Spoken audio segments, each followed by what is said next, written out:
With me today are 4 amazing SRE teachers, and we have just been discussing why we teach SRE. So we're going to share that with you. Matt, would you like to share? Absolutely. So I actually taught in a Christian school for 17 years, and I loved the opportunity that every day I was expected to talk about Jesus in the classroom with the students and bring him into every lesson. And for me, the opportunity to do that in a public school where he is not talked about in every lesson is my driving reason for being in the classroom. Why would I not want to take up that opportunity to talk about Jesus and the Bible with kids who don't get it talked about in their homes, in their classrooms, even in their neighbourhoods? It's so important and so valuable. Thanks, Matt. And Kath? Yeah, well, I'm aware that most kids will make the decision to follow Jesus by the time they leave primary school.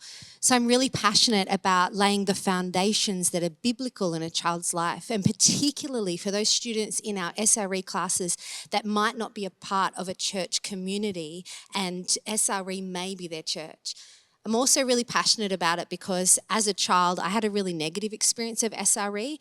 And so I want to be part of a team of teachers who are creating excellent, engaging, and fun experiences of Jesus and of the Bible, of the Christian faith, which we get to do in SRE. Thanks, Kath. Joe, why do you teach SRE? Thanks, Barb.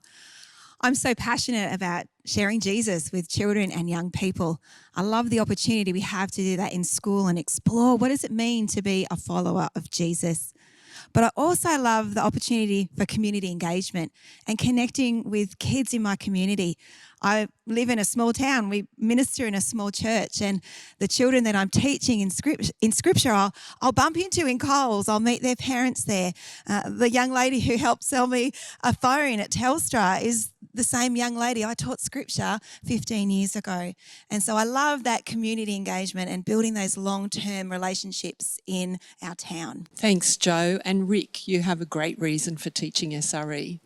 For me, it's broadening minds. Worldview is always the basis of how I teach, is origin, meaning, morality, and destiny. And it's amazing in my experience to see when you're teaching students this, that they can think outside the box that the world has put them in, and they can see the world through the lens of Christian SRE and through the Bible and through truth. And I've had amazing experiences and light bulb moments where students have said, "Oh, I get it now." And that is fuel for me to continue to go back to classrooms and keep talking with students to have those moments. Yeah, and following on from that, I love the fact that I'm able to teach students and help them to find their identity, their meaning, and their purpose for life in the Bible and in Jesus, rather than in social media and media.